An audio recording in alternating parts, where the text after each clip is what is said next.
에게 인생이란 무엇입니까? 라고 질문한다면 여러분들은 뭐라고 대답하시겠습니까? 아마 모르긴 해도 많은 분들이 인생은 곧 나그네라고 대답할 분들이 많을 듯 싶습니다. 왜냐하면 그 옛날 우리가 많이 들었던 노래, 많이 불렀던 노래 중에 하나가 무엇입니까? 최준 씨가 부른 하숙생이라고 하는 노래예요. 자, 전절을 다 부를 수는 없지만 우리 1절 가사 띄워드릴 테니까 우리 한번 노래 한번 하자고요. 인생은 나그네 길 어디서 왔다가 어디로 가는가.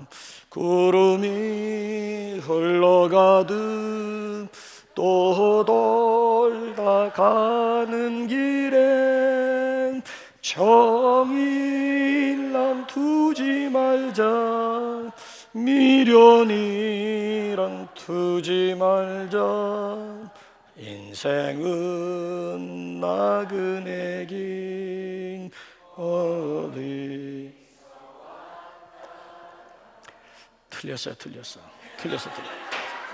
마지막에 인생은 나그네 길 구름이 흘러가듯 정처 없이 흘러서 간다라고 하는 화면의 마지막 소절이 빠졌잖아요. 그러니까 인생이란 무엇인가라고 하면 사람들 머릿속에 딱 떠오르는 것이 인생은 곧 나그네라고 하는 생각입니다. 노래에만 이런 가사가 있는 것이 아니고요, 성경도 읽어보게 되면 인생을 나그네로 규정하고 있습니다. 자, 야곱이라고 하는 사람이 바로 왕 앞에서 뭐라고 고백하고 있는 줄 아십니까? 우리 한번 창세기 47장 우리 한번 읽어보실까요? 시작. 야곱이 바로에게 아뢰되 내 나그네 길의 세월이 130년이니이다. 내 나이가 얼마 못되니 우리 조상의 나그네 길의 연조에 미치지 못하나 험악한 나를 보내. 내 나그네 길의 세월이 130년이니이다. 우리 열조 나그네들의 세월에 비하면 세 발의 무좀 세 발의 피라고 하는 그런 고백이잖아요. 자, 다윗 왕도 자기 자신의 인생을 뭐라고 고백했는지 이번엔 역대상 29장으로 한번 가볼까요? 시작. 우리는 우리 조상들과 같이 주님 앞에서 이방 나그네와 거류민들이라. 우리는 나그네, 우리는 거류민. 자, 본문에 나와 있는 히브리서 기자도 우리 인생을 뭐라고 정의하는지 한번 13절 하반절을 한번 보시겠습니다. 시작. 또 땅에서는 외국인과 나그네임을 증언하였으니. 땅에서는 나그네 인생이라고 하는 거예요. 왜 우리네 인생을 나그네라고 했을까요? 그 이유가 어디에 있다고 생각하십니까? 물론 여러 가지 이유가 있겠습니다만은 한 몇 가지 살펴본다면 우선 우리네 인생이 잠깐이기 때문에 그렇습니다. 자, 시랍 신화에 보게 되면은 스핑크스의 수수께끼 이야기가 나오지 않습니까? 자, 거기 보면 스핑크스 앞을 지나가는 사람들에게 아침에는 4발, 점심 때는 2발, 저녁에는 3발로 걷는 것이 무엇이냐라고 물어가지고 사람이라고 대답하면 살려주고 대답을 못하면 그 자리에서 죽였다라고 하는 이야기지요. 보세요. 아침 해가 떠올라서 잠깐이면 솟아내 해가 지듯이 우리 잠깐 있는 짧은 인생의 의미를 깨달지 못하면은 살 가치조차 없다라고 하는 교훈이에요. 자, 한 여행자가 평판이 자자한 어느 수도승을 방문하게 되었습니다. 근데 놀랍게도 그 수도승의 방이 아주 작고 보잘것없을 뿐만 아니라 가구가 아무것도 없는 거예요. 오히려 책상 하나 달랑 놓여 있는 것입니다. 아니, 더 이상의 가구는 없습니까? 라고 물었더니만 그 수도승이 도리어 되묻습니다. 당신도 가구 없이 거저 오지 않았어. 그러니까 하도 어이가 없어가지고 이 여행자가 저야 이곳에 잠시 방문한 나그네지요. 여기서 살 것도 아닌데 제가 가구를 가져올 이유가 없지 않습니까? 라고 했더니만 그 수도승이 빙그레 웃으면서 나도 이 세상에 잠깐 다 내려온 나그네입니다 라고 대답을 했다는 거예요.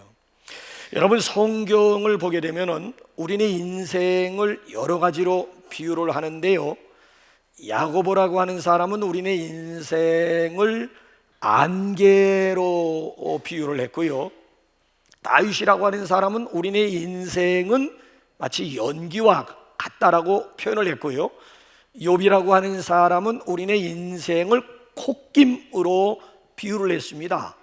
자, 우리의 코에 호흡이 3분 동안만 멈추게 되면 결국 생명을 잃어버리지 않습니까? 3분이야, 3분.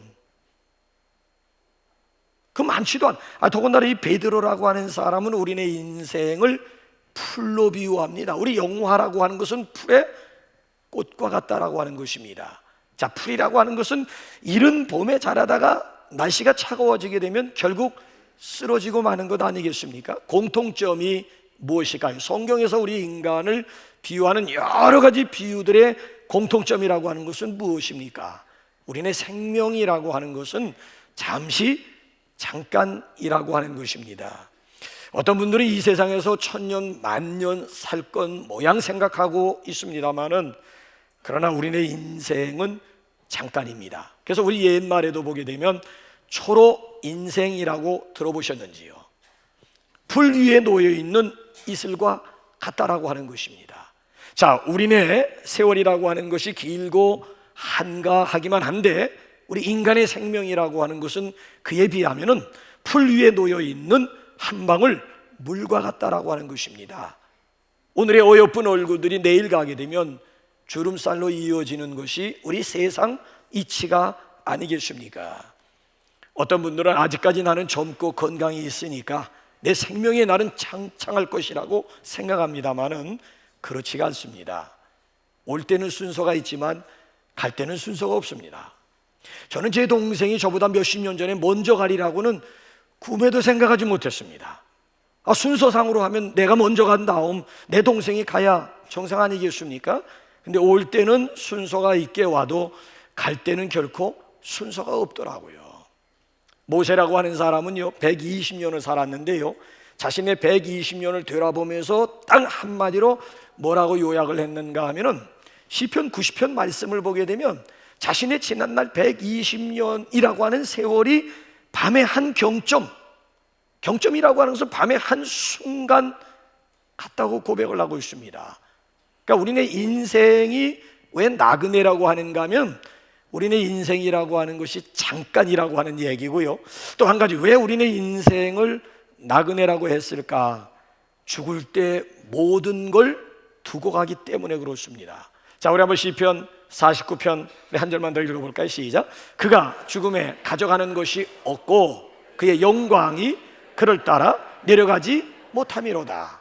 자, 누가복음 12장 말씀을 보게 되면은 어느 부자의 독백이 나옵니다. 그의 얼마나 농사가 잘 되었든지 간에요, 스스로 자찬하면서 뭐라고 독백을 하고 있는가 하면, 내 영혼아, 여러 해 쓸 물건을 많이 쌓아두었으니 이제는 평안히 쉬고 먹고 마시고 즐기자라고 자기 영혼을 향해서 독백하게 됩니다.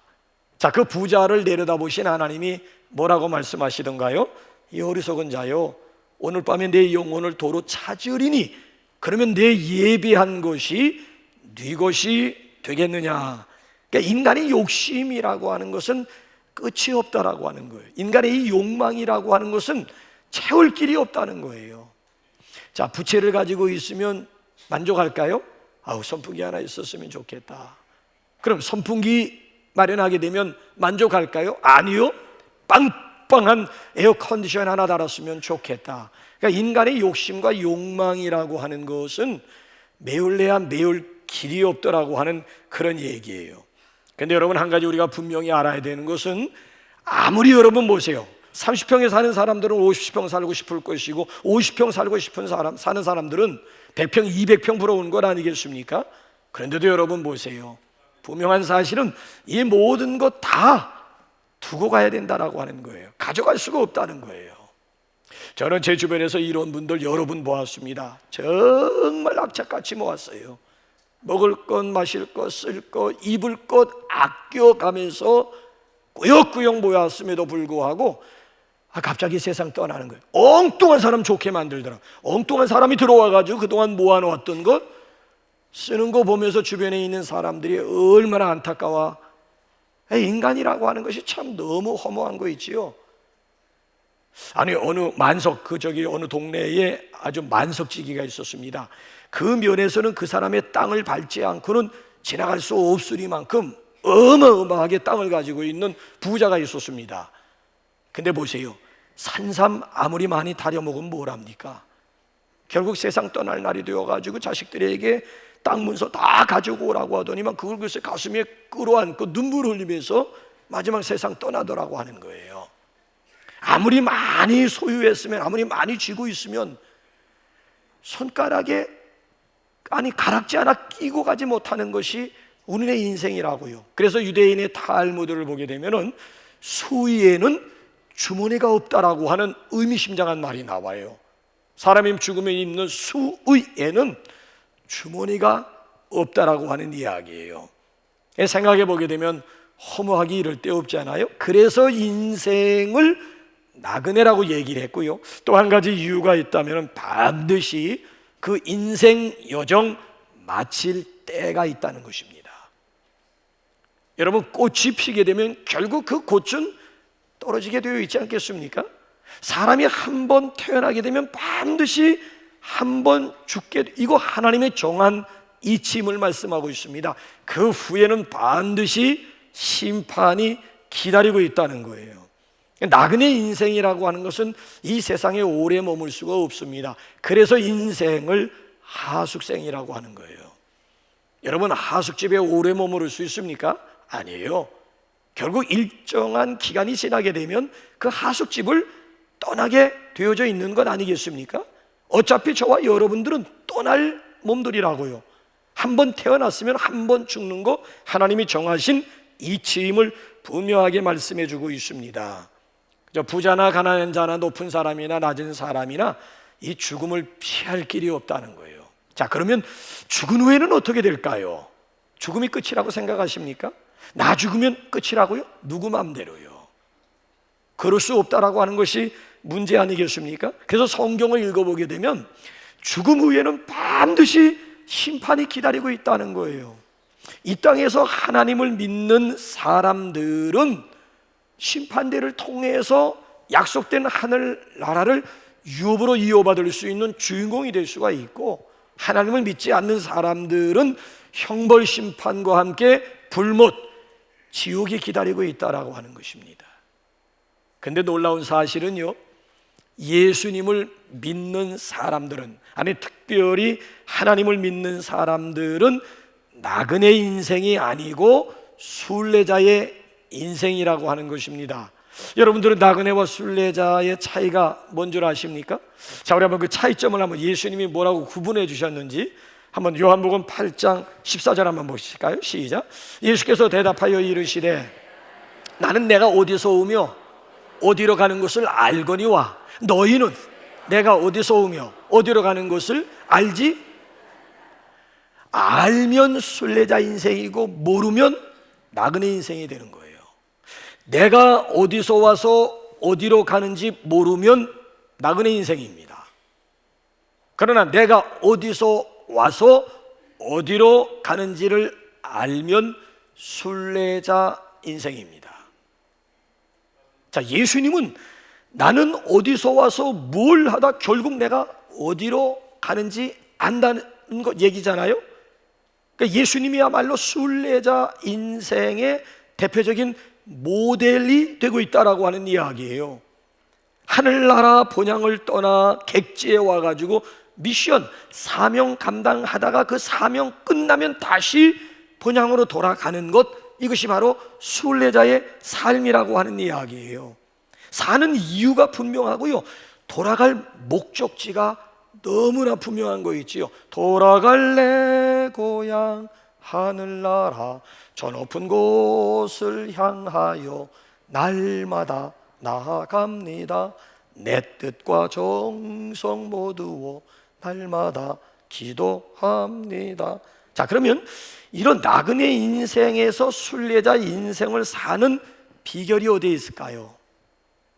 자, 오늘도 단순한 나그네 인생에서 순례자 인생을 살게 하는 원동력이라고 하는 것이 무엇일까요?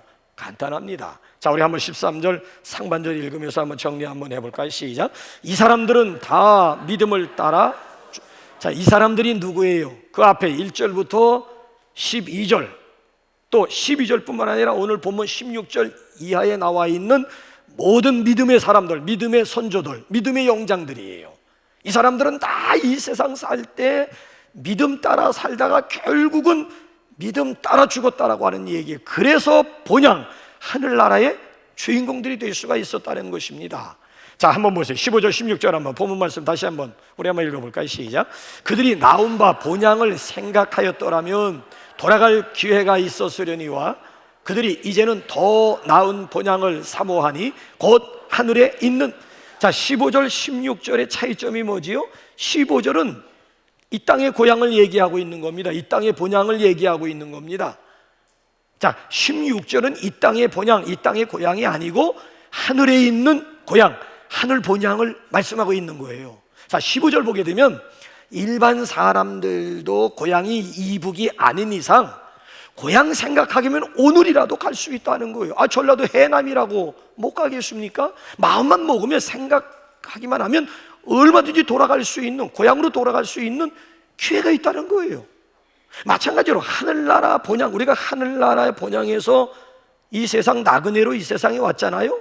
나그네 인생 살면서 예수님을 내 구세주로 모시기만 하면, 예수님을 믿기만 하면 순례자 인생 살다가 결국 다시 본향으로 돌아갈 수가 있다. 이 세상에서 하늘나라 본향 사모하기만 하면, 생각하기만 하면, 좀 길 대신 예수 그리스도를 믿기만 하면 얼마든지 나그네 인생에서 순례자 인생을 살 수 있음을 성경이 우리에게 말씀해 주고 있습니다. 저는 여러분들에게 한번 묻고 싶어요. 여러분들은 무엇을 위해서 사십니까? 아니, 사는 이유와 목적은 가지고 계시는지요? 아니, 여러분들은 지금 어느 곳을 향해 가고 있습니까? 이대로 달려가도 괜찮겠습니까? 아니면 지금 방향을 좀 이렇게 좀 유턴을 해야 할 필요성을 느끼시는 분들은 없는지요? 내가 지금 왜 사는지, 사는 이유와 목적, 아니면 내가 지금 어디를 향해서 가고 있는지 모르면 미안합니다. 여러분들은 지금 나그네 인생 살고 있는 거예요. 여러분, 일반 사람들이 죽으면 뭐라고 얘기를 하죠? 사망했다 그래요. 사망. 밖에 있는 사람들은 사람이 죽으면 아무개 사망하셨다, 사망했다 라고 표현합니다. 사망이 뭐예요? 죽음으로 망했다는 얘기예요. 사망이야, 사망. 문자 그대로야. 죽어서 망했다라고 하는 뜻이에요. 근데 우리 그리스도인들은 절대 사망이라고 하는 단어를 쓰질 않아요. 죽어서 망한 게 아니거든요. 오히려 그리스도인들이 죽은 경우에는 돌아가셨다, 아니면 소천했다. 돌아가셨다. 어디로 돌아갔다는 얘기예요? 하나님께로 돌아갔다라고 하는 얘기고요. 소천이라고 하는 것은 뭐예요? 하나님의 부르심, 하늘의 부름, 하나님의 부르심을 받았다라고 하는 거예요. 어떻게 여러분들은 지금 나그네 인생을 살고 계십니까? 아니면 순례자 인생을 살고 계십니까? 어느 쪽입니까? 사람에게는 생일이 2번 있다고 하지 않습니까? 어머니 뱃속에서 태어난 날이 제1의 생일이에요. 그러나 자기의 사명을 발견한 날, 사는 목적, 사는 이유를 깨달은 날을 일컬어서 제2의 생일이라고 합니다. 인간으로 하여금 인간 되게 하는 생일은 생리적인 어머니 뱃속에서 태어나는 생일이 아니에요. 인생, 나그네 인생 살면서 내가 왜 살아야 되는지, 사는 목적이 어디에 있는지, 내가 지금 어디를 향해서 걸어가고 있는가를 분명히 깨달은 날, 제2의 생일이라고 하는 거예요. 여러분, 우리 기독교는 변화의 종교입니다. 우리 기독교는 능력의 종교입니다. 누구든지 그리스도 안에 있으면 새로운 피조물이라, 이전 것은 지나갔으나 보라 새 것이 되었도다. 누구든지 그리스도 안에 있기만 하면, 그리스도를 믿기만 하면 새로운 피조물로 재창조가 된다는 거예요. 하나님의 자녀로 거듭날 수가 있다는 거예요. 그리스도를 믿기만 하면 나그네 인생에서 순례의 인생을 살아갈 수가 있다는 거예요. 저는 그래서 나그네 인생에서 예수 믿어 순례자 인생을 살았던 대표적인 인물 한 사람만 여러분들에게 소개해드리고 말씀을 마치려고 합니다. 황해도 안악군에서 태어난 김익두라고 하는 망나니가 있었어요. 안악군 16살 때 과거 시험을 봤지만은 낙방을 했어요. 17살 때 가지고 있는 재산 몽땅 장사하느라고 투자를 했지만은 멋지게 망했습니다. 그때부터 자포자기한 인생을 살기 시작을 하게 됩니다. 술을 마시기 시작했고 도박에 손을 대기 시작을 점점 타락해가고 있는 불량배 중에 불량배가 된 거예요. 또 그 동네에서 힘이 얼마나 센지 김익도를 당해낼 재간이 천한 무적자가 된 깡패 두목이 된 거예요. 자, 시골에 사신 분들은 4일장 5일장이라고 하는 게 있지 않습니까? 장날만 되면 김익도를 아는 사람들이 선앙당 앞을 지나갈 때에 거저 지나가지 못하고 손이 막 발이 되도록 빌었던 내용이 뭔가 하면 오늘 제발 김익도 만나지 않게 해달라는 거예요. 왜? 얼마나 행패를 부리고 얼마나 못된 짓을 했으면 김익도를 아는 사람은 누구나 다 오늘 제발 시장에 가가지고 김익도 만나지 않게 해달라고 빌었겠느냐라고 하는 얘기예요. 자, 어느 날 외국 여선교사님, 외국에서 와서 선교하는 여선교사님이 길가에서 김익도를 만나가지고 전도지를 건네면서 예수 믿고 천당 가라고, 예수 믿고 구원받으라고 노방전도를 했습니다. 자, 그 전도지를 맞자마자 이 김익도가 꾸겨가지고 항 하면서 코를 풀어가지고 버렸어요. 깜짝 놀란 이 여선교사님이 청년, 그러면 코가 썩어요. 그거 무시해버리고 그냥 장의했더니만 멍이하고 받아치고 말았습니다마는 저녁에 김익두가 잠을 자려고 하는데 이상하게 막 코가 간질간질해지는 거였죠. 낮에 여선교사 너무 억양이 이상하잖아요. 억양이 아주 특이하잖아요. 청년, 그러면 코가 썩어요. 그 말이 너무 생생하게 들려지는 거 있지요. 아니, 이러다 정말 코가 썩는 거 아니야? 해가지고 불안해가지고 잠을 이룰 수가 없는 거예요. 뜬으로 밤을 새우다시피 하고 이튿날 여선교사님을 찾아갔습니다. 어떻게 하면 코가 썩지 않지요? 그랬더니만 예수 믿으면 코가 썩지 않습니다. 그 자리에서 결단하게 됩니다. 그 자리에서 기독교인이 되기로 이런 사람들이 한번 결심하게 되면 굉장히 무섭습니다. 굉장합니다. 자, 그 후로 이 김익두가 세례를 받고는 세례 받고 그 다음날 그 군 일대에 부고장을 돌렸습니다. 몇 월 며칠 김익두 사망하다라고 부고장을 돌렸습니다. 자, 그 부고장을 받아든 사람들의 반응이 어떠했을 것 같습니까? 할렐루야! 그놈 참 잘 죽었다. 죽어 싸다. 아이고 10년 묵은 채중이 아주 쑥 내려간, 이제는 선앙당 앞을 지나가면서 이제 빌 이유가 없겠구나 하면서 얼마나 사람들이, 아니 안타까워하는 사람들이 단 한 사람도, 아니 얼마나 그동안 못된 짓을 했으면은, 아니 죽었다는 부고장 받아들고 안타까워하는 사람이 단 한 사람도 없었겠느냐라고 하는 얘기예요. 그런데요, 그 다음날 부고장을 보내고 그 다음날 장날에 시장바닥에 나타난 거 있죠. 성경을 가슴에 품은 채 나타나서 이전에 김익도는 죽고 이제 새로 태어났습니다. 자, 그 말을 믿어줄 사람이 과연 있을까요? 그 중에 어느 아주머니 한 분이 정말 저 김익도가 죽었는지 살았는지 내가 한번 시험에 테스트 한번 해봐야 되겠다 해고는, 김익도가 이제 지나가는 길목에 있다가 뜬물 있잖아, 시골에서 받아놓은 뜬물 있잖아, 한 세시대야 받아놓고 기다리다가 김익도가 지나가는 것 그대로 그냥 부어버렸습니다. 완전 무방비 상태에서 뜬물 세례 받은 거예요. 자, 이 김익도를 보세요. 뜬물을 툭툭 털더니만 그 아주머니를 정면으로 쳐다보면서, 예수는 내가 믿고 복은 자네가 받았구만. 내가 예수 믿지 않았으면 오늘이 당신 제삿날이야. 내가 만약에 예수를 믿지 않았다면 오늘 당신은 뼈도 추리지 못했을 것이요 라고 하는 말을 했다는 거예요. 이만하면 김익도 죽었지 않습니까? 아니 어디 그뿐인 줄 아세요? 하루는 죽마고우들이 찾아온 거예요. 죽치고 마주 앉아 고수도 치는 그 우정들이 찾아온 거예요. 그래가지고 막 술 마시자고 막 유혹을 했습니다. 자, 이럴 때 이 김일두가 중마고우들을 향해가지고 뭐라고 얘기를 했는가 하면, 내가 요즘 내가 약을 먹고 있기 때문에 술을 입에 댈 수가 없다네. 아니, 자네처럼 건강한 사람이 도대체 무슨 약을 먹는다는 거예요? 뭔 약인데? 그랬더니만 신약과 구약을 열심히 먹고 있기 때문에 내가 술을 마실 수가 없다고. 그 후에 이 청년 김익두가 신학을 공부하고요, 부흥사가 되어가지고요, 특별히 부흥사 중에서도 병을 잘 고치는, 병을 많이 고치는 아주 유명한 부흥사가 되었다는 거죠. 이게 한국 교회사에 나오는 스토리의 한 내용이라고 하는 얘기예요. 자, 보세요. 순례자 인생 되게 한 것이 누구든지 그리스도 안에 있으면, 누구든지 그리스도를 믿으면 새로운 피조물, 새로운 하나님의 자녀가 될 수가 있다라고 하는 거예요.